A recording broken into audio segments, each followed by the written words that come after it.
Yes, it's time for Type 40. Real time for Type 40, a Doctor Who podcast from the Spacebook for the Fandom Podcast Network with me, Dan Hadley, Birmingham's King of the Geeks.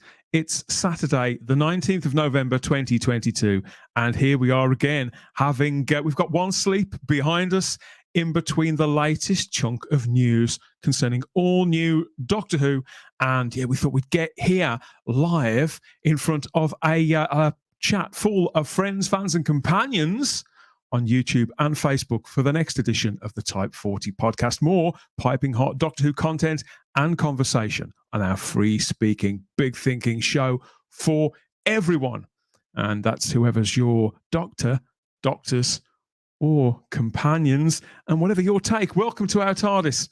This may be a TARDIS, but we've got no time to waste on this one, have we? So I'm going to bring in my two playmates to start off with. It's kickoff for Starry-Eyed Girl Sarah Graham and Charlotte Shields. Hello, both. Hello, everybody. Good morning. Look, we're matching.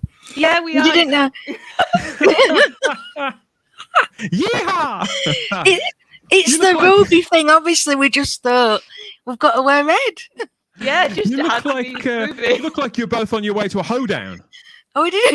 I'm not even sure what that means. No, I do refer to this as my lumberjack outfit. Yeah. I like it. Now, in spite of that, I was about to start with the fact that I've resisted the temptation to go with the dad jokes, and I had some weapons grade ones lined up this time. But no, I'm not doing any of it. We're going to get straight into the news instead, because this one could go absolutely anywhere and everywhere, considering that I think we know about as much about this person as one another, don't we? Okay, so we've been waiting patiently since the announcement of our new full-time doctor several months ago now for any clue as to who would be accompanying Ncuti Gatwa aboard the TARDIS. And then Friday morning, we got one of these messages, didn't we? One of these, I don't know what you'd call it. It's like a coded message, isn't it? Made up of emojis on Instagram. And they keep putting these out, don't they? At first, I thought it was something that had come from Ncuti Gatwa organically, but now I'm starting to think it might be all manufactured. But it came with the simple mantra to get ready to meet the new Doctor Who companion tonight, exclusively on BBC Children in Need in the UK. Now, we've talked a lot about Doctor Who's connection with Children in Need on this show over the years, haven't we, Sarah? I mean, they've very, very linked, aren't they? Well, it was really funny it coming on, this time after Thursday's show. We were saying, there's been this bond there, since forever, since before Pudsey. That was all news to me and Charlotte. And they just, capitalizes on that. I mean, what the perfect time. It was funny because literally on that show, I said, "Oh, wouldn't it be good if Russell does something for children in need?" Because he tends, beforehand, he would always do something, whether it was a clip, a trailer, even a sketch. He would always put the effort in. So I was even wondering, wouldn't that be nice if we got that back? I didn't expect we'd get it this quickly back. I didn't think we'd get the news when we did. It was, I think that we'd heard that something was going to break, but we weren't sure what, we weren't sure when, and so there was no point in really holding fire. But they dropped this out, and Children in Need, it still does pretty big business on a Friday night every November, doesn't it, for the BBC? And Doctor Who has this long-standing relationship with it, stretching right the way back to the Five Doctors, funny enough, which we talked about on that Type 40 Live. But this one, they did drop it, and they kept us waiting as well for exactly when, because they never nail down the times on these things, do they? Have you noticed that? Oh no! I watched the whole thing, and just after every bit, I was like, "Come on, is it Doctor Who yet? No, okay, I've got diversity, right? I'll watch that. Is it Doctor Who next?" Yeah, they know exactly what they were doing. It was quite fun watching the Twitter reaction and some wonderful gifs of the Doctor going, "Come on!" Because Twitter does kind of go slightly mad, doesn't it? Anytime there's any Doctor Who news at all, as a whisper in the air, people get very, very excited, even by our standards. And as much as we are fans of the show, maybe some of us, when you've been on this merry-go-round a few times, you feel like you've seen and heard it all before. But still, I've found it ever so slightly thrilling to see this reaction, because when it's something nice, and when it's something that generally seems to go down well, then it's more of a pleasure, isn't it? And that's absolutely what's happened this time, because the emojis, they were replaced pretty quick with some actual hard news. And we saw it revealed live on stage, didn't we? That the actress Millie Gibson has been revealed as the brand new companion who will join the 15th Doctor, to be played by Ncuti Gatwa, on his travels in the TARDIS. She's playing this character called Ruby Sunday, and will debut in the festive story for next year. So that's the Christmas period, 2023. They're falling short of confirming, aren't they, that we're going to get Christmas specials again. But, we know he's been pushing for those. Russell believed in the first place. He's going to be pushing. So, yeah, I think we can go out there and say this is going to be Christmas 2023 is when we're going to meet Ruby Sunday here.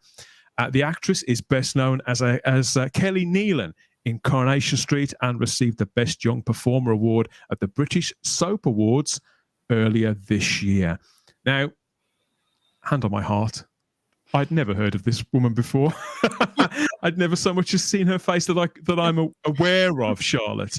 But you know what? That's kind of how I like it. I like the fact, and it's the same with Ncuti Gatwa. To be honest, it was the same with Matt Smith, and certainly was with Karen Gillan. No idea who any of them were.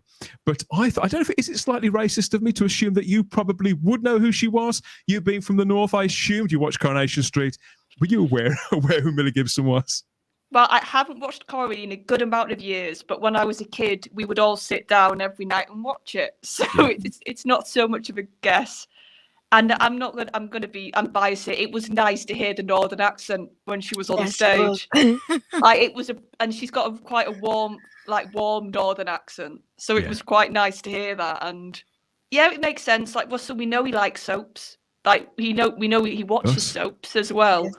So of course he would know where she's from. And I agree with you. I like it when they're unknown, because I try not to.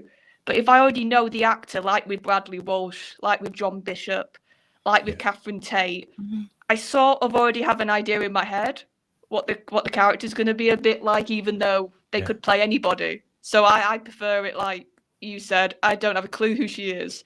So I'll just see her character. I'll just see Ruby, I think, a lot easier than if I was to know her. So we'll see how she goes.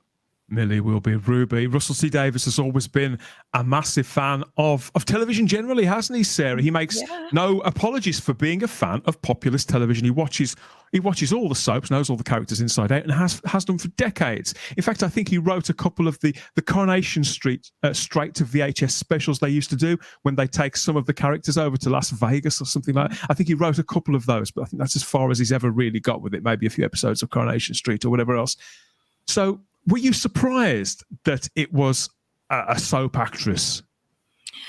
No, not really. There's I saw some comments on Twitter about kind of. Really? Comments on Twitter? I know. Can you imagine? Just about kind of like sticking the nose up at. So I'm like, well, hang on a minute. Jenna Coleman cut her teeth on Emmerdale, and there's always been a big thing between soaps and. Dimensions in Time. Well, both Jenna Coleman and Freema Agyeman had come from soaps. Freema had been on Crossroads. Jenna Coleman had been on Emmerdale, and then on Waterloo Road, which is pretty much a soap by any other name. And arguably, both of them really succeeded in their chosen roles. Nobody seemed to turn their nose up at that I remember. Yes, it's. I think it's a good sign because obviously they're kind of already in that environment of people know your face. There's strict work schedules, but especially for soap. So to me, it proves that they can deal with the workload. They have some. Obviously, being in Doctor Who is complete. You get catapulted across the world, but you've got that kind of. At least in this country, you've already got that experience of people know your face, even if they might not necessarily know your name. And she's won an award, so she's clearly popular, and people can see her potential. So yeah, I'm Several really excited awards, for yeah, it. several awards. She's 18 years old and was the recipient of the Best Young Performer Award at the British Soap Awards earlier this year. She'd been playing this character of Kelly Nealon for 3 years, I think it was. So yes, since she was a child.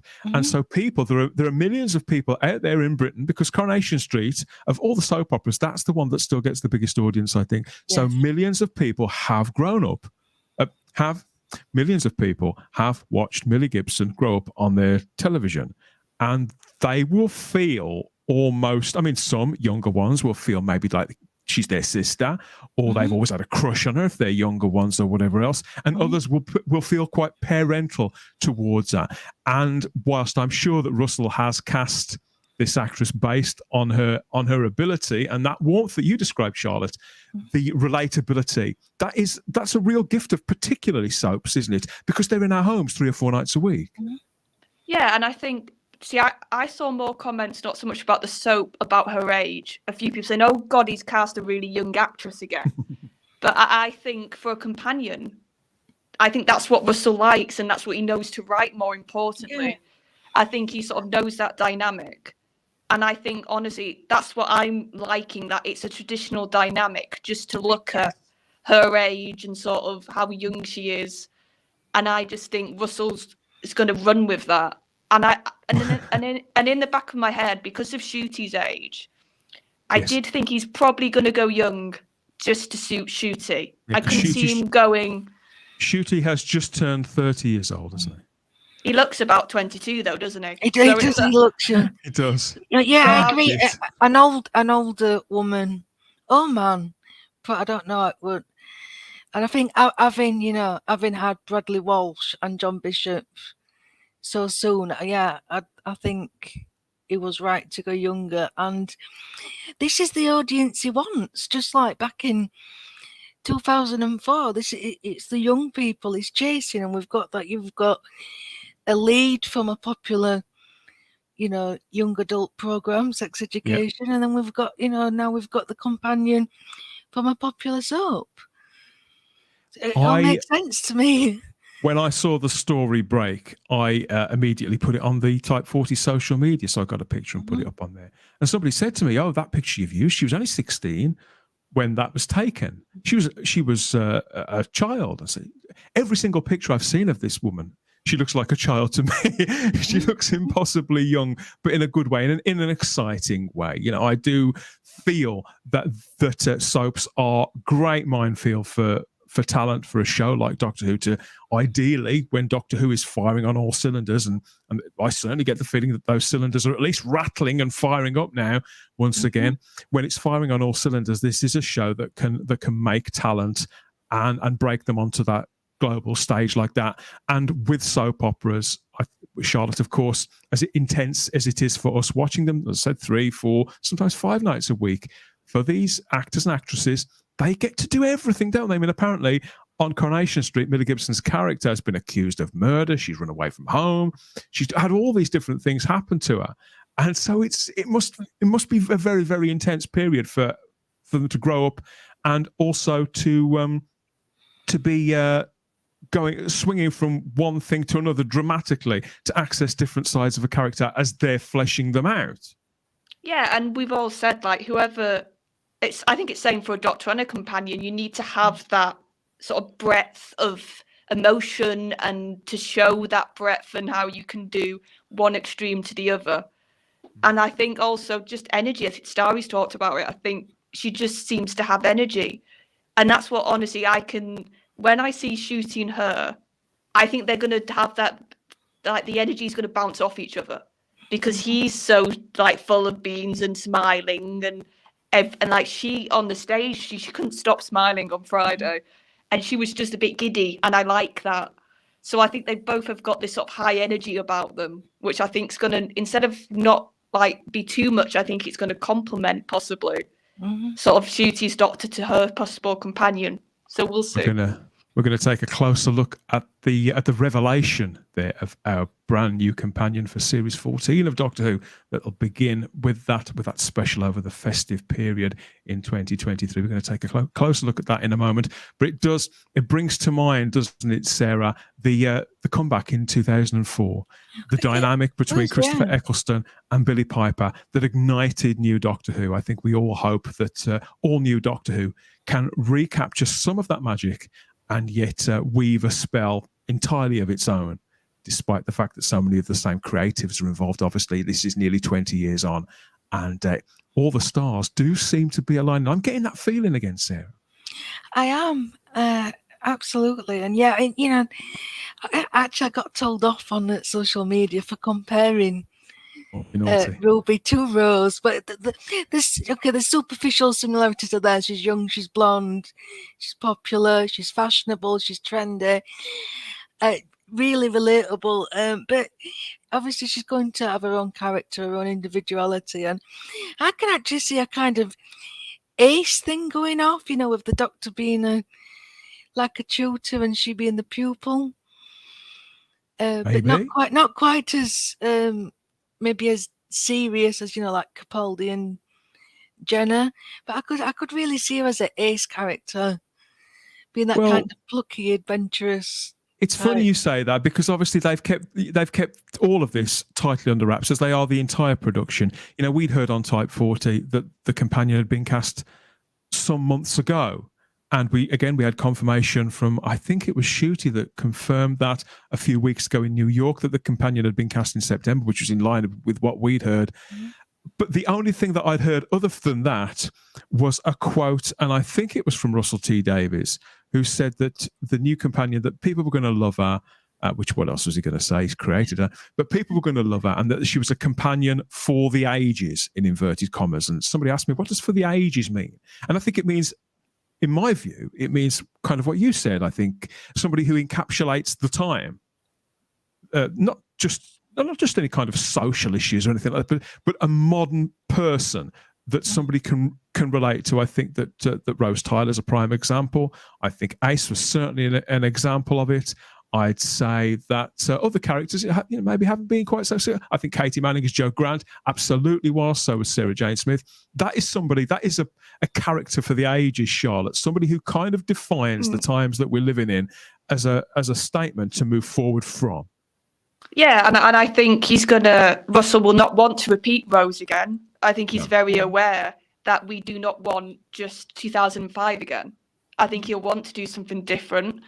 And I think maybe that's also why he's gone young, because he wants to sort of push a different dynamic possibly, or a different sort of storyline that he didn't manage to do the first time around. But I don't know with her look. To me, she's got a little bit of an English Rose look about her, a little bit. So I'm thinking, could he maybe not be modern day? I don't know. I'm just to look at her, I could see her in modern clothes or period clothes. I think she would suit both, honestly. Yeah, that's a good point. Yeah, Charlotte. Yeah, she does now you've said that. The thing's possible, I suppose. I just have, with the series effectively coming back, we saw, didn't we, that the special effects guy from, what's his name? Danny, who's the special effects man? Greaves or something like that. Sorry, Danny. Yeah, we've talked about him on the show before, but the only thing that he's said, he's described it on social media as the second reboot of Doctor Who. I think he was probably speaking out of turn. I don't think he was supposed to say that, but he's described it as the second reboot of Doctor Who. And if that's how they're approaching it, then I think that the companion will need to be contemporary. Let us know what you think out there, because we are live streaming this edition of the Type 40 podcast over to the Type 40 Facebook group. Hello everybody there, and to a live chat full of you guys, our companions out there on YouTube, the world's largest streaming platform. Hello, we'll get to some of your comments a little later on too. We can find out how this is sitting with you. Do you watch Coronation Street? Did you know who Millie Gibson was? Have you watched her grow up on that show? And how do you feel about this going forward? Have you got the sort of feeling that I've got, even though I've never seen this woman act, just feeling that it could be all right? Or do you think that they've maybe taken some low-hanging fruit here and they're looking to recapture old glories rather than move forward? All opinions are valid on this show. let us know what you've got to say, what your takes are over there in the live chat and in the comments section. Okay. But before we get into the conversation any deeper, I've got to remind you, of course I have, that if you want to do some real-time traveling of your own, each and every edition of this show, past, present, and future, is just a tap or two away on the device of your choice if you know where to look. There's well over 100 reviews, previews, interviews, geek-outs, and deep dives with all our regulars and some pretty awesome guests. In fact, we know there's something for every fan at type40.podbean.com. And there'll be more about that a little later on, as well as a trip sideways in time to that matrix of all knowledge that we call the Fandom Podcast Network, for another word about all the great conversations going on across all the other shows concerning all the other fictional universes over there. Okay, yes, so it's been some years since I sat down and watched a telethon for longer than about 5 minutes. I find it absolute agony. I do think that they're ever so corporate and lacking in real warmth somehow, Charlotte. I feel that you watch these people, these presenters and things like that, certainly since the late Terry Wogan passed away, I feel that it's all a little plastic, a little fake, if I'm being honest.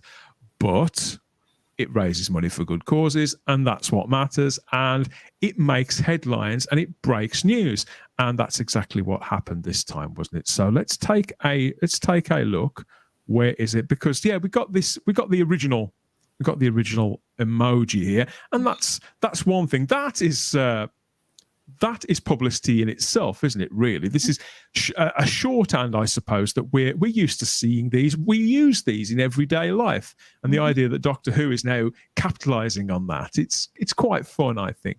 But when Millie stepped out of the TARDIS there on the stage at Children in Need, I had no idea who this was, Charlotte. I was the same. Even my parents. I was the same. But you see, when that happens, all you've got to go on is your human instinct, and we pick up on who somebody appears to be there, because she's not her character here. She's not Ruby Sunday. She's Millie. So you look at her body language, the way that she speaks, the way that she moves, and that natural quality. Has she got that sort of star quality? And obviously she seemed very at home on the stage, very excited and quite giddy with it all. And so I just found it all quite touching, Sarah. Speaking as somebody who, I've got children older than Millie, I did feel very parental towards. I thought, oh, bless her heart. You as well? Yeah, well, she look at her there. She looks terrified, but in a good, exhilarated, excited, the right amount of nervousness, I think. She just looks genuinely down to earth and happy to be there, and she understands the weight of the role, I think, and what it means. And just with her, how long did we get with her? About 2 minutes, if that. And in that, I felt warmth towards her, and I felt, okay, I could care about this character. And I just think, good for you. This is a young. Yeah, clearly another young talent that Russell has scooped up, and she just comes across as just so warm and genuine, and and just to say something nice about the show, and that she's excited and she's not, I'm doing it for women or some other nonsense. Like there was no message, there was no incantation, was there? No, she just got on there, came out the box, and she was completely being herself. And I thought she seemed, you don't want to read too much into it, but she just seems like a real ray of sunshine to me, Charlotte. Yeah, and she seemed to, obviously you had Mel, who was trying to be funny, and she was laughing along with her and was like, oh yeah, sort of, and it was like, oh good, you're trying to laugh, because she tries hard. Mel, how do you pronounce her name? Mel from Mel and Sue, but she's like an embarrassing auntie now, isn't she? Yeah. Yeah, especially when she was pointing Jodie's Sonic, I was just like, oh love, don't. But no, she's like, She was no better than the previous No, holder of that. But I noticed how Jason Manford, 'cause he was, she came out of the TARDIS, and the impression that I got is that the people in the audience, maybe they were a couple of rounds in, I don't know, not that many of them recognised her, which is, understandable, I suppose, because he's just a tiny little person coming out of a big box there a few feet away, and he says, "Come on, it's Millie Gibson from Coronation Street," whipping them up like that. And I thought that was quite sweet, because I'd had a bit of an argument. I'd been bickering with somebody on social media against my better judgment over on Twitter. And they'd insisted to me that because this was on Children in Need, then it meant that it was definitely a big name. And my position is that no, in fact, it's more likely to be a complete unknown or next to unknown to be on Children in Need, because they've got that guaranteed audience already. So you can bring, no offense, Millie, but you can bring pretty much anybody out with that box, and it's going to get the claps and the whoops, and it's all good publicity. It's a publicity opportunity. I don't think that's necessarily cynical, but I do think it's a reality. And you think, but afterwards, after she was announced, I thought, okay, well, maybe I was too harsh there, because this woman has spent 3 years on Coronation Street. She's clearly not an unknown, but she's not a big name either. She's something and someone in between. To me, Sarah, a big name is somebody who, if a story about them got into the paper, their name would come first rather than Doctor Who star Millie Gibson. Yeah. Their name would come first. Their name would sell the story. And I don't think that... Do you see what I'm saying? Mm-hmm. Yeah, I mean, a name would be, Jenna Coleman now, and Catherine Tate, she was already well recognised, or,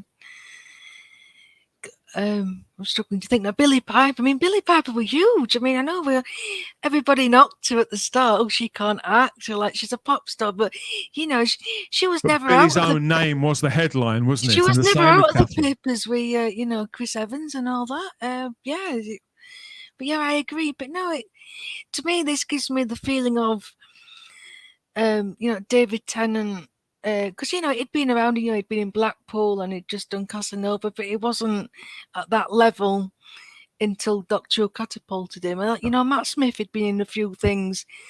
It's this, you haven't got these established actors like Christopher Eccleston and Peter Capaldi. And I think for both for Ncuti and Millie, I think we're going to see. I don't want to say the next Matt Smith and Karen Gillan, because I think that's unfair, but that kind of level, I think they're going to be catapulted into stardom. Well, I think especially the show is going to be I think it's going to be a big profile by the time we get to Ncuti, because we would have had the 60th, we would have had Tennant back.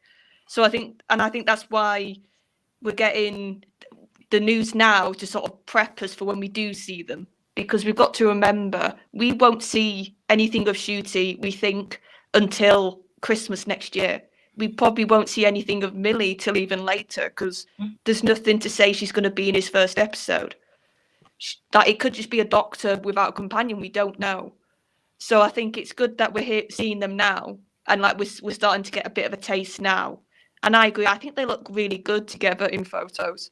They sort of just have that, really, traditional look that you look and you go, that's a doctor, that's a companion. And I think that's what Russell's trying to do. He's trying to get sort of the most, at a glance, you look at it and you go, oh, that's Doctor Who.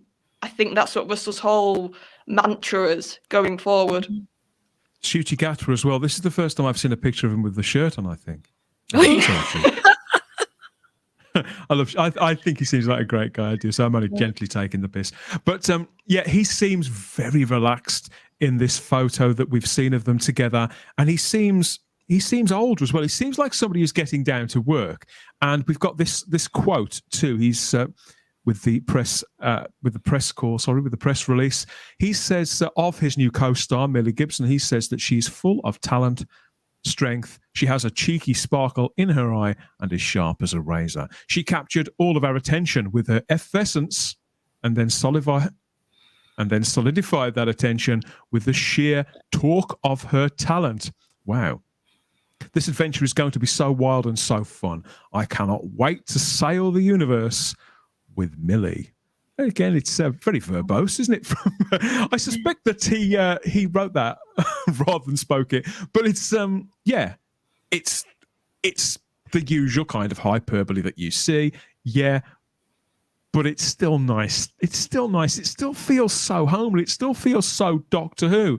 It's lovely to see quotes in this again, Sarah, that aren't virtue signaling about something, that aren't ideology. That's still a novelty, but it's to focus back on humanity. That last paragraph, look, adventure, wild, fun, sail the universe. Yes, this is all speaking to me. That's the show that got you in 2005, isn't it? That's the connection, a human connection and a mutual respect between two colleagues, and that's all we need to know as viewers to invest, isn't it, Charlotte? Yeah, and I think even though I like the first paragraph because we're already getting a bit of a taste of what her personality could be. The fact that she's described as cheeky, she's got an eye as sharp as a razor, she's got this talent, this strength.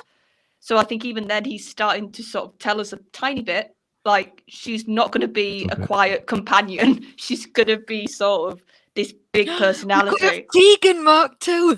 Oh no. Oh, Tegan was one of my first crushes. It could explain some of the women that have been in and out of my life. Now I think about it. Yeah, so I quite like that one. That did make me feel, I don't know, it just gave me the warm tinglies. But what can I say? Maybe I'm a big old softie. We've got this one from Russell T Davies too.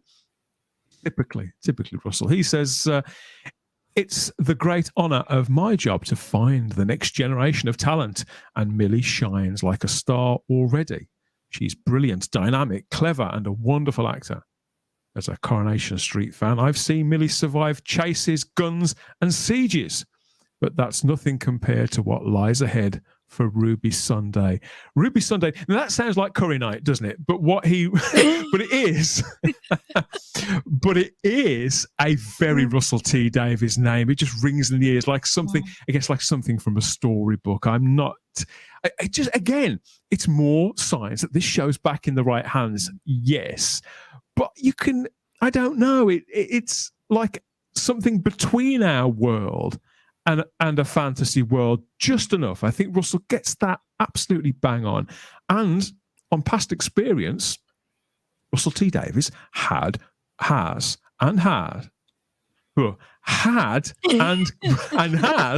brought through talent that has, on the world stage, has grown, has made big contributions, not just in front of the camera, but behind it too. So he's got this track record. He seems to have a nose for people like that and to bring things out in them that maybe others wouldn't see.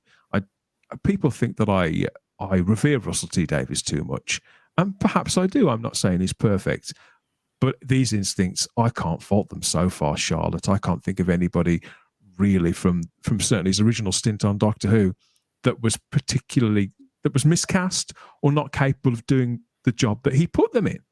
Oh, but even because I watched, I think it was last year now, it's a sin, because I wanted to see like current Russell. I didn't want to just have 2005 Russell in my head, so I wanted to see how's he developed, and that show was cast brilliantly. Like that was also a cast of very young actors, of very sort of up and coming. I know Ollie was a bit more well known, but the rest of the core cast, like the house, the family of friends, I didn't know any of them, and they were so well cast, and I just think, yeah, he's got a good nose, and I agree with the name. It's very Russell. It sort of makes you giggle a bit when you say it. Yeah, isn't it? Like, she's called Ruby Sunday. It's just, and that's what he knows what he's doing. With Ruby, that's to me is like the more normal bit of the name. So that's like the sort of, I don't want to say common, that's not a right word, but that's the sort of down to earth aspect. And then Sunday's obviously his bit of flair, which is what we're known with Russell. Flair. Yeah, I like that. So as well as Coronation Street, Millie Gibson has been in other things, despite the fact that she's so young. She was in a children's drama series called Jamie Johnson. That was on children's BBC. And then after that, she was in a show written by Kay Mellor, who is, I'd say, was one of Britain's greatest dramatists. A show called Love, Lies and Records, which starred Ashley Jensen from extras. And she was also in a show called Butterfly for ITV in 2018, which starred Anna Friel. So these are proper drama. She's not somebody who's gone from soap to soap to soap. Mm-hmm. Well, yeah, and working with these, I mean, Anna Friel, she's I was going to say she's been around forever, but I don't mean it like that. She's learned a craft, and 90s, to be involved with the actresses like and Ashley Jensen, she's obviously learned things. And maybe we have got a bit of this. Maybe she's a little bit older than her time, maybe, because you do find that with the child actors being thrust. Be careful with that statement, because I've just looked and Amanda Gill was also in that drama, but that's by the by. We also have cheap shot, I know, but it's early in the afternoon. Okay, we also have this quote from Millie Gibson herself, and she says, "Whilst still being in total disbelief, I am beyond honoured to be cast as the Doctor's companion. It is a gift of a role and a dream come true, and I will do everything to try and fill the boots the fellow companions have travelled in before me. And what better way to do that than being by the fabulous Ncuti Gatwa's side. I just can't wait to get started." So again, and can I just say, simple, sincere words. It's so nice to hear companion. It's so nice, because for the last couple of years, not friend, like for the last couple of years, the BBC have been scared to death for some weird reason to use that term. I think even Bishop on an interview said, "Oh, you're not allowed to say that anymore." Yeah. So it has really. Yeah. I think one of the presenters said, "Oh, companion" to him, and he said, "Oh, we don't either. We're not allowed to say it, or we don't say that anymore." So that's what I'm getting. So many hints right now that Russell's just going back to basics. He's going back to what works. So just the fact that she's a companion, and then that's the term they're using in the press release, is another little thing I'm so happy to see. It's very reassuring, isn't it, Charlotte? Yeah. I don't even read it as a rejection of what's been done on the show in recent times. I think that Russell knows how this show works, and everybody who's on this new production team, most of them are very familiar with the show. Danny Hargreaves, the special effects guy. Sorry, Danny, your name was in there somewhere, rattling around inside the old grey hard drive. And so a lot of these people have worked on the show. They understand how it works. Of course, it's Doctor Who and his companions. What else would it be? If it's not broke, don't fix it. Yeah. It's that simple. So yeah, a nice quote. And I do think that these brand new publicity pictures that we've got, the one there of Millie Gibson alone, and obviously there's a second one too with her and Ncuti Gatwa, they're just simply just lovely, just so reassuring. They remind me of those original shots that we saw of Chris Eccleston and Billy Piper and various other cast members, combinations of casts over the years that just say it's down to business. This is the show that you've always loved. This is the latest take on that dynamic that you may have grown up with, that you may have played this show in the playground. Who was going to be the Doctor? Who was going to be the companion? Now, we've all done it, and here are these two brand new playmates about to embark on the same sort of mission. And we're invited. We can watch them flesh out these parts, get to know one another, and have loads of fun. Hopefully we'll have fun watching them too. Very, very, very nice. The other things I wanted to get into with this were social media. So, we all know the evils of social media and the pitfalls of being a social media user. But just like Ncuti Gatwa, Millie Gibson is active on Instagram, and she's got all these followers. And I think Ncuti Gatwa's got something in the millions, isn't he? And from what I understand, Millie Gibson isn't that far behind. So she's probably got various sponsorship deals and all those kind of things. How do you both feel about social media's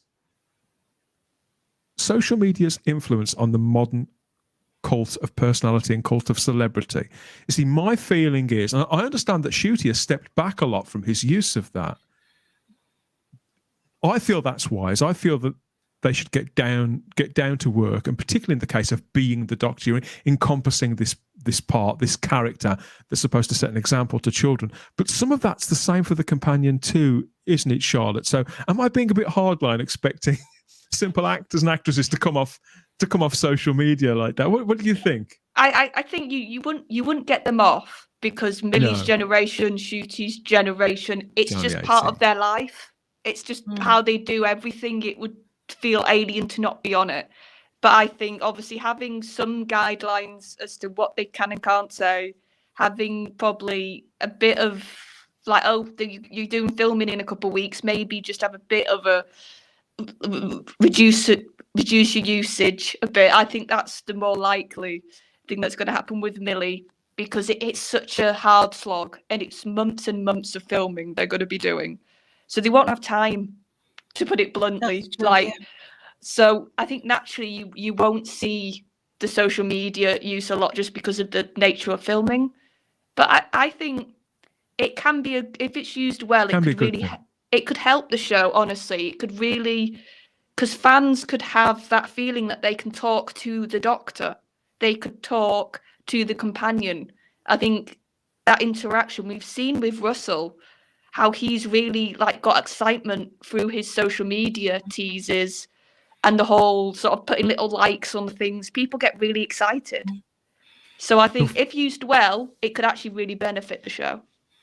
The word that makes me not nervous, slightly uncomfortable, I suppose, is influencer, Sarah. And I'm not saying that Millie's listing herself as that. I don't think she is for a single moment.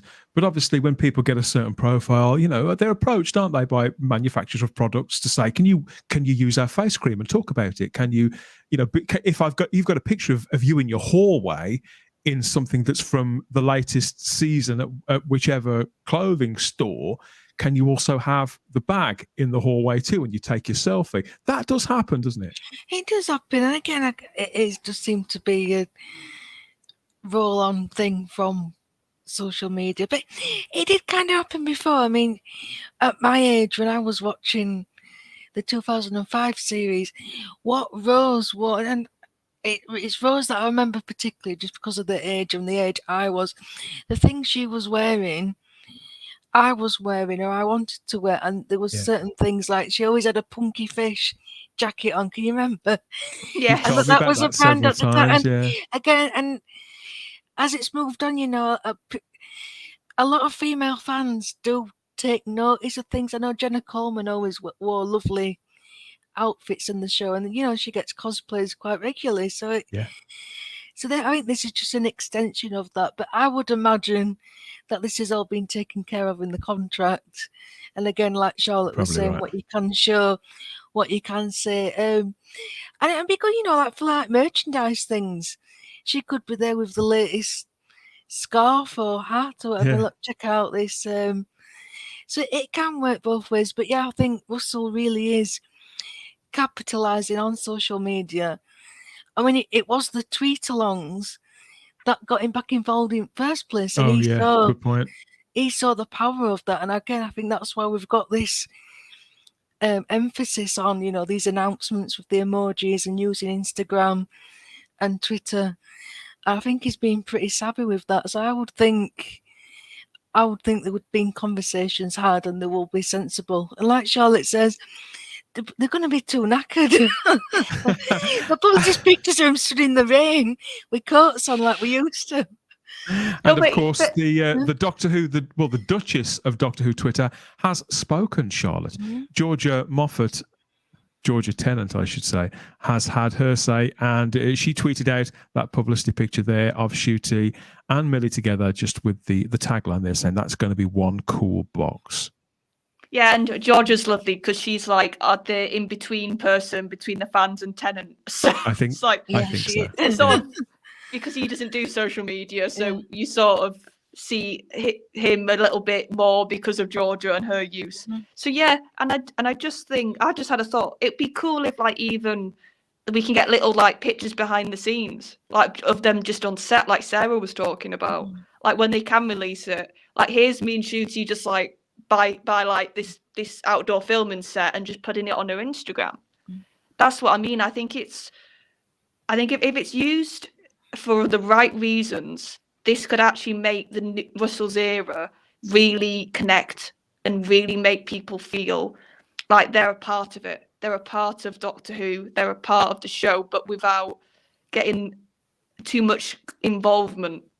If what I'm getting at, like, it's a nice superficial way to feel like controlled access. That's what we're saying. Yeah, I see what you mean. We've got a couple of little factoids here. Firstly, obviously Millie Gibson is playing Ruby Sunday in Doctor Who, and it may amuse you to learn that when in 2005, Millie was celebrating her first birthday one day after we saw Christopher Eccleston regenerate into David Tennant. She's that young. Wow. And, I know. And and even though I don't think we know at the moment yet, do we, how young the character of Ruby is going to be herself. Obviously, Millie is only 18, and that makes her the eighth youngest Doctor Who companion. Apparently so.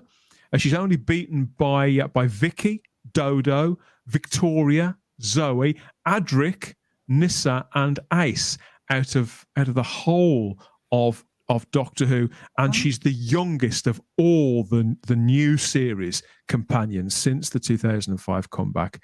The record there was previously held by Rose, who was supposed to be 19. I think Billie Piper herself was around 26, wasn't she? She was old, 25, 26, something like that. I can recall in one of the specials, I think it was Julie Gardner saying they didn't want Rose to be that young, because I think when Russell had first got the character together, she was going to be 17, and it was under Julie's guidance that she bumped up to 19. So it's really interesting to see what this dynamic is going to be and how old Ruby's going to be. But I would suspect if Julie had any prior knowledge of the possible romance, that could be why she maybe wanted it to be bumped up. Oh, could be. Yeah. But this makes me feel like we're not going to get any of that. This is going to be. I'm so hoping. Yeah. You know what? I don't really mind. I can see why people have this big sort of adverse reaction to it, and I do think that the Doctor is an asexual character. That's whoever is playing the character, whether it's a man or a woman, is an asexual character. But I do feel that he is a romantic hero. I think that some Doctors encapsulate that more obviously than others. Actors like Paul McGann, I'd say Matt Smith, David Tennant, and to a certain extent, John Pertwee, I think, are quite romanticized ideas of what heroes could be. But that's very different to being a sexual being, to being an object of desire, and to be one who also desires and pursues those relationships. I think it's a very different thing. I want the series to remain focused, as you said, Sarah, on adventure and connection and fun and games, and to make our Saturdays again every single time, whatever they're getting up to. Also, there's pictures of Millie Gibson everywhere. Of course, there are. Over the last, I think, 15 hours ago, she was announced. And people have noticed that the actress has a mark in her eyebrow. Now, I'm not up on these things. Eyebrows absolutely baffle me. A few years ago, our eyebrows went massive. Everybody seemed to get a monobrow for a while, and then they disappeared completely. And now, heaven knows what's happening to them. They get bladed and all sorts, don't they? But she's got a sort of a slice in her eyebrow, and so I assume that was some sort of fashion statement. But apparently, Sarah, it was caused by a childhood accident. So she actually, Millie's got a scar there, and so the eyebrow itself will never naturally grow. Well, I quite like that. It's just a little thing, but it makes her stand out, and it's just not just and it's not just. I mean, obviously, she's a beautiful woman, but she's not flawless. Do you know what I mean? It's not unrealistic. No. And again, it's just another little relatable thing. And I think it looks awesome.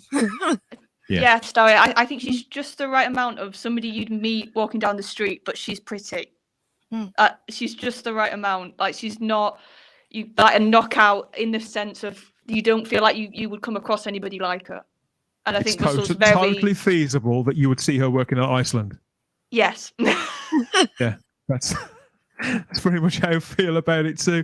The new episodes of Doctor Who, yeah. So it's obviously it's returning to our screens November of 2023 for those 60th anniversary specials with David Tennant playing the Doctor. That's for the 3 specials before Ncuti Gatwa takes over as the 15th Doctor over the festive period, with Millie Gibson there too as Ruby Sunday. As that story rolls out, we'll be following every further announcement. Hopefully we'll find out maybe there's some more writers that are attached to this project, more actors. Maybe there'll be a supporting cast of recurring characters, just as there was in the original Russell T Davies era. We're going to be all over that too. Can't wait to find out some more details about what's going to happen in all new Doctor Who, what the balance is going to be like, because I'm fine with it being one Doctor, one companion, but I do like the idea that there could be other people that they can, if not family, and people who are familiar to them, they can touch base with just now and again, Charlotte, just now and again. Yeah, I'm like you. I think because we've had like the mother, like Russell, very much you could tell he liked to write mothers. I would find it interesting if we got a slightly different family dynamic, if we get in it, like maybe... I don't know off the top of my head, maybe there's a dad that's very prevalent instead of a mum, or there's cousins, or just something a bit different. I like that idea. How about you, Sarah? Yeah, I'd love that. Again, yeah, I think it does need to focus on just them two for a bit. It needs to be streamlined after the, crowded TARDIS of the past few years. But yeah, there is something about just, like you said, touching base with these characters, because they bring out a different side. They bring out a different side to the companion. You get, it flashes them out. It raises the stakes. That was, it was a big thing. I mean, God, when we had, when the Master had got all the Morpha Jones family on that ship, it was a horrifying thought. So there needs to be casualties. There needs to be danger, and Russell's very aware of that, I think. Well, yeah, I think the family's always been the good sort of checking point for the Doctor almost. So I adore Jackie in that scene when Rose first gets back and she just goes for him. She's just utterly like, where have you had my daughter? And she just, it's a proper mum sort of just going off. So that's what I think is also interesting, because they are meant to be the Doctor's sort of moment of, oh yes, I've taken this girl from her family and anything could have happened. They sort of need to be that presence, I think. Moments like that get the parents say, "Yeah, you tell him," because you would be exactly like that. There's so much to think about, and so much that we're yet to find out. Russell T Davies did tell us when was that? I've got a quote from Russell T Davies somewhere. He did say to us sometime earlier this year when he was trying to guard his tongue. Do you remember that when things in the paper were getting a little bit much, when David Tennant and Catherine Tate were running around Camden and Bristol and all those things were going on, and Neil Patrick Harris was dressed up in his tuxedo and it was all over the newspapers. Russell T Davies was trying to keep as much of it to himself as he could, but he did say this. He said, "I promise you 2023 will be spectacular." It's not that much left of 2022 to go. Who knows what they're going to announce as it all gets closer. Maybe we'll get teased something further over the Christmas period. We can only hope. Take a break for a couple of minutes before we check in with our companions on YouTube and Facebook and see what they've got to say about all of this. What are their instincts? I think that's what we need to know. But before we do that, I think we must connect with the Fandom Podcast Network and our friend Kevin there, who's going to tell us about some of the other great conversations that completely traverse all the other universes in popular culture over there. Meet Sarah, Charlotte, and myself back here in a couple of minutes for more of your comments about Millie Gibson and Ruby Sunday and what's to come on Doctor Who. Don't go anywhere. We'll see you here in a couple of minutes.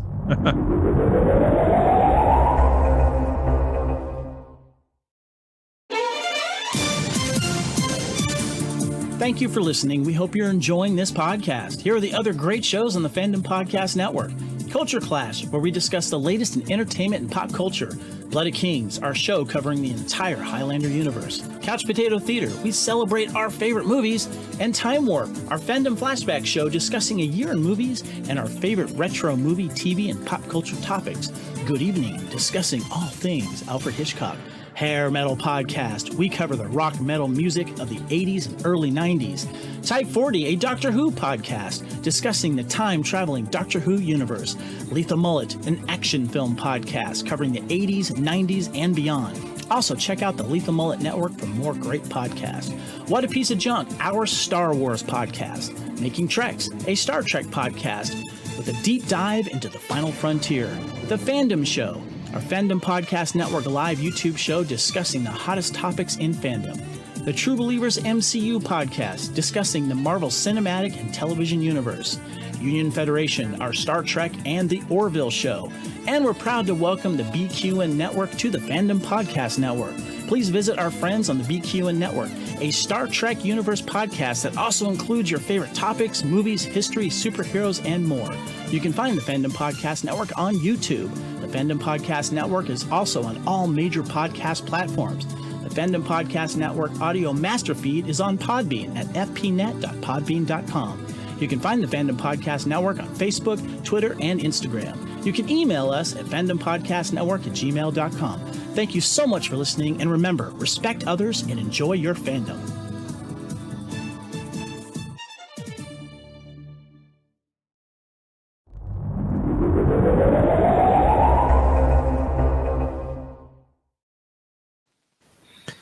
Cheers, Kev. He's teased and tantalized you there, and we can even clothe you too. There's merch to match all of those shows, including Type 40. Just head over to tpublic.com, search for the Fandom Podcast Network, and that's where you'll find this store full of all the team colours for all of the podcasts on everything from the things you'd expect, from T-shirts and phone cases, all the way up to tapestries and all manner of other things. Seeing is believing. Treat yourself. Treat your other selves, and it all goes to support the Fandom Podcast Network into the bargain. So everybody wins. Yeah, who knows? Millie Gibson, she may be a winner, maybe onto a winner here as Ruby Sunday in the upcoming series of Doctor Who. We're not going to get to see her in action for well over a year, but there's lots to speculate about the whole thing here with us at Type 40. Going forward now, I'm back with Sarah and Charlotte. And we're in front of this live chat full of our friends on Facebook and YouTube. Should we go and see what the comments are saying about all of this, all the nonsense that we've been coming out with, and this latest nugget of news from Russell T. Davis? We have Paul Murray. He was here earlier. He says, afternoon all, says Paul. We've got a few of those. A few people saying hello. Yeah. People are surprised to see us pop up here, but it had to be done. Greetings, one and all, says Aidan McGeer. Greetings back to you, Aidan. Good to see you. Hope we haven't interrupted your afternoon. Scottish Davros and friends wrestle with pop culture, says happy Saturday, troops. Happy Saturday to you, Daniel. I think you're quite pleased about Millie Gibson from what I've seen. Yeah. Aaron Zone's here as well. Stephanie Barrett says hi all from Australia. Hello. I think it should be quite late there by now. Yeah. It's just very, very late. Who else? Give it a moment. It's Ruby Saturday, says the Retro Doc, Harry Akers. Ba-dum-dum. Yeah, somebody else who really likes Millie as well.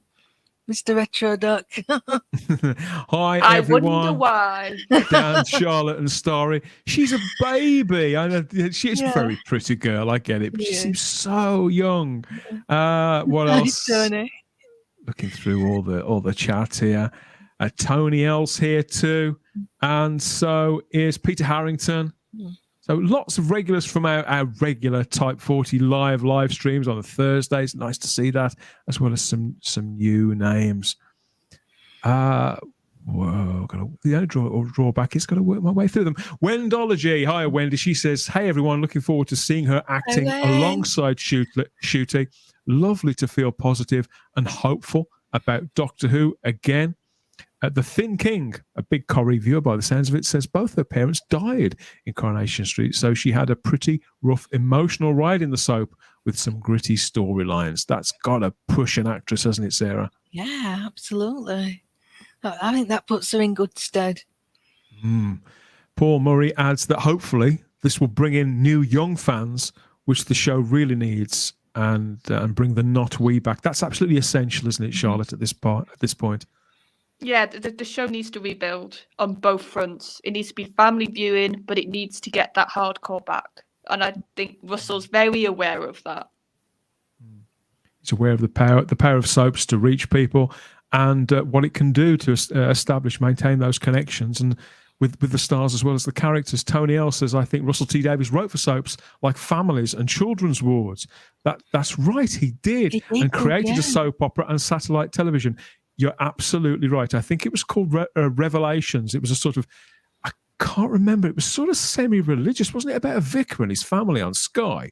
But Children's Ward, certainly, I'm not sure if that qualifies as a soap, but it was certainly soapish in its appeal. It would be on like Byker Grove and Grange Hillwood for about 4 months of every year, then it would go away. But Families, absolutely, he wrote for Families, and that was, absolutely bog standard soap opera.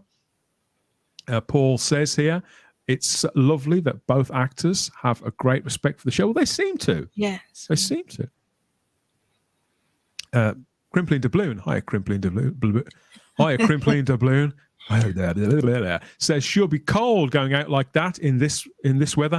I think she was at a premiere. Hopefully they had some outdoor heating going on there, because you'll have to get used to that night very shift. sleeveless. Wales. Yeah. People are saying how many old companions that she's reminded them of. Tony L says, I hope there's a Christmas special this year. Fingers crossed. Well, there won't be this year, but next year it does. The signs are good. The wind is blowing in the right direction, as the phrase goes. Good point, Queen Charlotte, about where Ruby is from. Everyone agrees with that there. Peter Harrington says, she's grown on me now after last night. So, Peter, his initial reactions may not have been so keen. She should have won him over, maybe. I don't know. Paul Murray again says, I want a Victorian companion, but I understand the need for a modern. Yeah, I completely agree. Again, I agree. Peter Harrington says, local children in need was always fun, coming from Granada. That it always featured Doctor Who groups dressed up in Doctor Who costumes. Awesome. The local group network was very, very active. Yeah, I think, in fact, Simon Horton went on a couple of those once. I think it had something to do with the fundraiser. The Thin King says, I can imagine after the announcement of Millie on Children in Need, the ratings dropped off as most of the fans just flocked over. I don't know what ratings they get on the Children in Need night shows anymore. I would imagine, like everything, it's kind of gone down a little, and the entertainment does. I think it could be better. I think they should go back to I know it took an hour and a half with Doctor Who in the middle. If that's took a hit after 9, because that's when I'm a Celebrity was on. Because there were a lot of comments about, is this announcement going to be before 9 o'clock? Oh, I see. That does make sense. Tony L says, also, when Millie stepped out of the TARDIS onto the stage there at Children in Need, they used the old Russell T Davies Doctor Who theme. Was that incidental, you think, instead of using the latest? No, Tony. Everything was deliberate, as was the firm placing of the brand new old Diamond Doctor Who logo. And I did notice that Mel, on at least one occasion, made it very clear, to the point, in fact, she overpronounced it to such a degree on stage.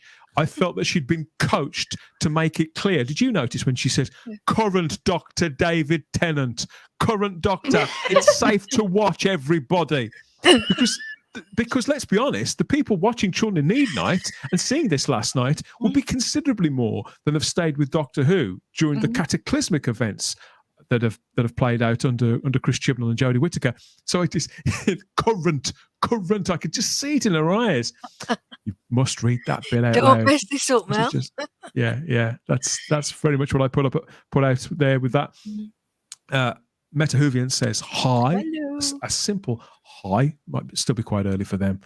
TARDIS Time says, I'm very happy with the new companion. Yeah, people do seem to be generally pretty positive. I don't know what it's like across some of the social media platforms, but the impression that I got yesterday, what little I did see, was that people were generally very pleased, very up for it. The Thin King says, I noticed that Shooty has no moustache in this publicity shot with Millie. Does that mean that it disappears in time? I don't know. It could be that he could be working on something else for a couple of weeks. No, it doesn't take long to grow a tash, does it? Or they could be popping it back on in post, couldn't they, Charlotte? Like they had to with Like Henry Cavill. yeah, you know. No, that's not a good example, though, is I was it? going to say, that went down so well. Let's have that again, shall we? It could be an adhesive moustache. If you remember, Nicholas Courtney used to wear a stick-on moustache as the Brigadier, so it's perfectly feasible. They could do that again if he likes that. What am I talking about? Meta Whovian, help me out here. November 23 is so far off. I really hoped for January 2023, but okay, of course. But yeah, we'd all like this gap to be a little shorter. Meta, I do understand completely, but it is what it is, as the saying goes. Monk of Magnesia is here and advises that effervescence is a word invented by the Alka-Seltzer Company. Like, there you go. More trivia. You don't get this on Radio Free Scaro, do you? This is what they want. This is why they come here every single time. Absolutely. TARDIS time adds Millie will be many people's first crushes. I think some of the younger ones, yeah, they're gonna. It's going to be sort of the hearts. You know, in Warner Brothers cartoons, when a character like, when Wile E. Coyote sees a female coyote and those two big hearts come out of his eyes, I can see some people getting that last night. Some of the, some of the lads about my son's age go, oh. Yeah, and that's as it should be. It's perfectly natural. And Shooty as well. I mean, he's a good-looking fella. Yeah, I saw that our friend Ian O'Brien. He was crushing a little bit on Shooty yesterday. I think he's very much been won over. Scott's joining us from the game closet, our mate Scott, and says, when I saw Millie, I thought immediately a younger Rose, but not a facsimile. She's beautiful, blonde, and sharp. She may be the prescription the doctor ordered. Very slick, very nice. I like that. I like that game closet. Peter Harrington asks, is it Roswell, the first adventure? No, it doesn't seem that way. And we don't, to be fair, it is just me that's put that out there. The only thing we know is that episode 7 is set in America in 1947. And I mentioned, didn't I, that just happened to be the year of the Roswell crash. Yeah. So I think it's likely. Well, but and we know Russell likes to, if he does a historical, he tends to focus it around a big event, doesn't he? So it would track. Tony L says, even though I've always been a fan of the show, it does feel like in this new era that everyone is included. Viewers, whether you're a fan or not, in the journey to the new era of Doctor Who, and in a good way. Yeah, inclusive in the proper sense of the word. The real sense of the word, the dictionary definition sense of the word, not the kind of loaded, politicized version of the word that we've become used to seeing in use in recent years. I completely agree. Meta Whovian says, indeed, it's going to give fireworks. And at TARDIS Time says, I'm glad she's left Coronation Street because those storylines and scripts were awful. Not a fan of Coronation Street. We have got some comments too from the Type 40 Facebook group, so thank you as always to everybody who's joined us from there. We have from Patrick Moore. Patrick's back. You're back. Patrick. Oh God.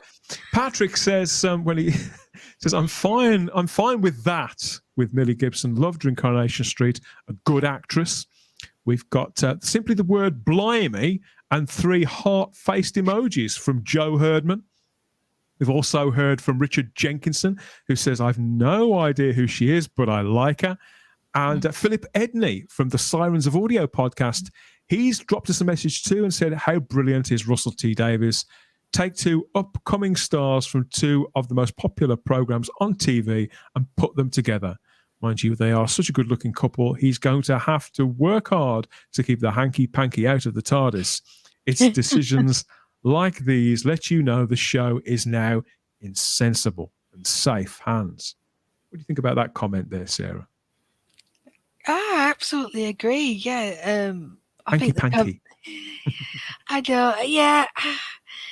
I really don't want it. I think it's been done to death, both with Rose and Martha, and then with River Song. I just want best mates. and that banter. And I think there's a really good chance that we could get that with these two. Yeah. We've heard from JT, the illustrious JT, Hi, the Lord of the JT. pre-orders, and he says she should bring the dads back. He's kind of right, but I am a dad, and to me, I just see this. I feel really parental towards. I think she's beautiful, yeah, but I think I've just reached that point where ogling teenagers. It's not my thing. But I think that that is replaced by you see your own children, because I've raised both boys and girls. So you see these young people in these roles and these young characters, and you will them to succeed, because you think, if that was my daughter, if that was my son, I'd be like Jackie Tyler was. I'd be very protective, and I'd want them to succeed in every way and to grow as people. I do like that. I think that's that's the mark of a real family show. Chris Stone says, "My goodness, she's ridiculously attractive." John Yulden says, "I only started following her." Relax, everybody. "I only started following her online yesterday. The casting is entirely down to my influence. She mustn't take any credit for herself." We've heard from Derek Paul Brady too, who says, "Ruby Sunday, isn't that a bit like Ruby Tuesday, the song by the Rolling Stones?" Derek, showing your age, but I can't pretend that I didn't think the same thing either. Yeah, it's very much the case. Reynard Tomb says, "A surprisingly pleasing casting." And Gary Finizaire says, "She's great. She was in Coronation Street and wonderful in that. I think this is an excellent choice." And lots more of those kind of comments too from people who are not Coronation Street viewers, like Paul Richardson, who says, "I'm not much of a Corrie fan, but I'll give her a chance." And you know what? What more can we really offer? It's the willingness. We're loyal to this show. We want it to do well. We want it to continue. Yeah, of course we want it to continue if it's going to be good. But more than that, we want it to get better and better. I always say that any show, and it doesn't matter how old that show is, Charlotte, how long it's been running, or how valuable the intellectual property is, if a show cannot continue to get better over time, then it doesn't deserve to be recommissioned and keep coming back, does it? It needs to be ambitious and to push and to push and to push. Well, you don't want it to be damaging anymore. That's the difference. If a show's kept on but it's not good quality, then it's, instead of helping the show, or if it's big enough the brand, it's doing damage. But I've got a feeling that Russell is almost like the last roll of the dice, a little bit. Still, that's like they're really betting everything that it's going to work. So I'm just hoping for that reason as well, that he just hits the ground running enough that he can, then people can go, right, I've trusted you enough, then I'm going to stay and see what you do. Got some more comments coming through on YouTube, including this one from Blast from the Past, who said, "No disrespect, but I'm surprised to learn that she's only 18. I would have said 25. Lord Thoth says, "I'm not worried about her being an influencer. I only care what she does on screen," which again is a fair point, isn't it? I was talking earlier on about sponsorship and Instagram and all those things. Being an influencer can be. Connor Medlin, hi Connor. It's a new name. Don't remember seeing that one before. Says, "Hi Spacebook. Millie Gibson was the standout actress in Coronation Street. I reckon she's defo up for the job as companion in Doctor Who." So there's another vote of confidence there too. So yeah, this is the thing, because I'm completely oblivious to the talents of what I've done. I've gone and watched some clips on YouTube, the boiled down moments of drama, different kinds of things that she's done, just to get a feeling for who she is. With Shooty Gatway, I don't think he's done a great deal, so I've resisted that temptation to go and binge watch Sex Education. I think that could colour my perception of him a little too definitely. I don't know. I may do it. I don't know. But what I saw in her in Coronation Street, I think, because it's a different part. The Doctor's a very particular part, isn't it, Charlotte? It's a very distinctive place in an actor's own personality they've got to connect with to fill out the part. Where it's different for a companion, particularly if they are going to be a contemporary. They've got to channel something else. But what I did see in her in the clips that I did watch reminded me of the actress Catherine Kelly, who played, I think she played a character called Becky on Coronation Street. Yes, I watched Corey still at that point. She was Steve. Oh, I forgot his surname. Steve, who's been in it for years and years and years, his wife. I see. Yeah. Now I always thought that she was good. I didn't really see much of her until she was the co-star of a Kenny Everett biopic on BBC4, and then she was a big part of a show that I used to watch with Jeremy Piven in it on ITV called Mr. Selfridge. She played a recurring character in that, and I thought she was brilliant. And so when she was cast effectively the lead in the Doctor Who spin-off show Class, I expected great things of her and of it, and I think that she really delivered in the role of Quill. And I'd love to see her play that character again. Oh yeah, she was brilliant. I think she was the only reason I carried on watching. She practically carried that series on her back, and she was pregnant as well. Was she really? Mm-hmm. And to find an actress who's got a similar kind of appeal, a similar personality and sort of waspiousness about her, but a relatability too. Hopefully, I think, because I always felt that Catherine Kelly would have been brilliant in Doctor Who as the companion, but she was like Saran Jones. She was kind of too big by that point and a little bit too, sorry girls, because I know Catherine Tate was probably older, but probably a bit too old. And whereas, again, that phrase, a companion for the ages, getting an actress like Millie Gibson around this time seems absolutely perfect to me. And yeah, for all that I don't know about what she's capable of, that's all the better. The way I see it, this show, if it can still surprise somebody like me who's been watching it for 30, 40 years, not just in the stories that it tells, but in the kind of dynamics that it can push together, then it's worth my continued investment in it and my faith in it as the decades roll on. All new Doctor Who. I'm excited, Sarah. Yeah, new Doctor Who may be over, but all new Doctor Who is going to take its place, and I've got every faith in Bad Wolf, which I understand why some people don't. I know why some are nervous about Disney Plus, but to me, Ncuti Gatwa and Millie Gibson, this could definitely be another winning combination.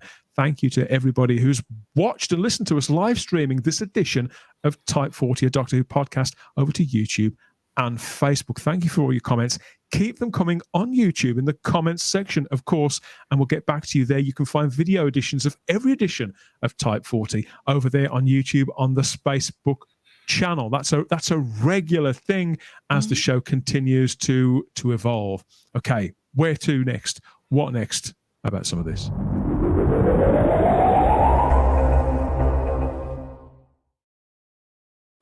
Yeah, that's the old girl starting up and calling time on another edition of Type 40. But I'll be back with another one soon. Look out for that wherever you found this. It could have been on that dedicated home feed for Type 40 at type40.podbean.com.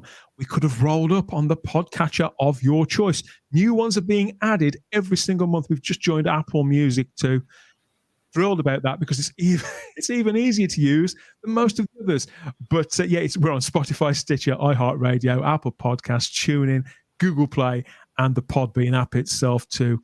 We're on YouTube, the world's largest streaming platform, here on the Spacebook channel, as well as on the fabulous Fandom Podcast Network's own Master Feed. Now that's loaded up with masses of treats, not weekly. I'm talking daily here. You can get a great podcast in your ears daily if you just step sideways in time over to the Fandom Podcast Network. Now, to get more of this, to get more of us, and to have a full exchange of ideas and theories about where it's going to go next, you can get in touch with us through our social media.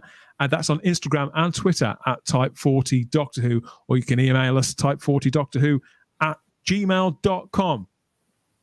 For those of you out there who feel really, really brave and fancy a bit of real-time, extra-dimensional chit-chat, head over to Facebook, to that Type 40 Facebook group, and you can join in with generations upon regenerations worth of Doctor Who fans there, where we're talking about our love of the classic series as we head up to that 60th anniversary. We're lamenting new Doctor Who as it's finally closed out, but we're very excited about all new Doctor Who and these recent announcements, and heaven knows what's to come in 2023 if Russell can deliver on that promise to make it a very exciting year. I can't see any reason why he'll fail to deliver on all of that. And you can catch up with all of us on social media here and there. Sarah, where can people find you nowadays? You can find me on Twitter at Starry-Eyed Who, and I've just rejoined Facebook. I'm just treading the water gently, seeing if it's any better. I haven't been on it for, about 4 years. I've already befriended quite a lot of our regulars, so yeah, lovely to meet you all. And, put a name to faces and faces to names. And yeah, anything else you can get to me through Dan. Most of them are quite come tame, and talk really. to me. How about you, Charlotte? Where can people hear and see more of you? So you'll hear and see me on Type 40, whether that's the live shows on Thursdays on podcast, and I am a member of the Facebook group. So now and again, I comment and own chats there. There you go. And you can find me on Instagram and Twitter as the Spacebook, where I'm ranting and raving, wheezing and groaning about all things geeky inside and outside of the TARDIS, whatever catches my eye, my imagination, or both. Try stopping me. I can't remember what I was talking about this morning. I think it was music this morning. I don't know. Sometimes even talk about real life. Heading up to Christmas, I'll be doing a lot of complaining. It's going to cost me a fortune. But I wouldn't have it any other way, though. I like a moan, just like I like my new overshirt. This is ever so comfortable. I'm barely out of this. I'm getting worried about you now. It's one step away from this to the cardigan, ladies. But at least you've gone grey and not beige. When you start wearing That's beige, true. that's when we'll start to worry. Welcome to the TARDIS again, Millie Gibson. Can't wait to see what she's going to do as Ruby Sunday. Thanks to everybody for watching. Thanks for listening. We always have the time if you have the space here at Type 40. But that's it for another show. We'll catch you again soon on the next one or on Type 40 Live, whichever and wherever. You take care. We'll speak to you soon. Bye-bye.